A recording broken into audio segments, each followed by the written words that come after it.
You ask Tiger to calculate. This deals with finding the midpoint between 2 points. The midpoint between the 2 points is 48,14. Let's solve it step by step. Plot the 2 points and calculate the midpoint using the formula. The coordinates of point 1 are, x1 equals -2, y1 equals 26. The coordinates of point 2 are, x2 equals 98, y2 equals 2. PM represents the midpoint of the 2 points.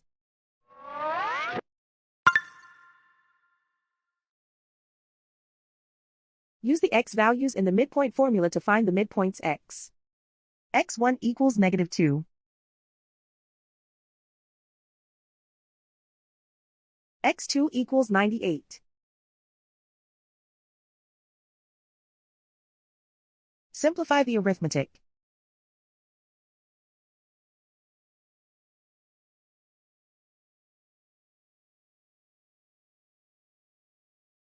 Use the y values in the midpoint formula to find the midpoints y.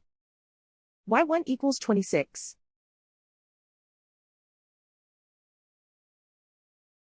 y2 equals 2.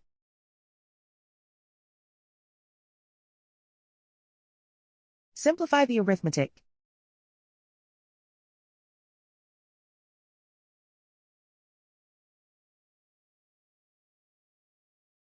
And so, the midpoint is 48,14.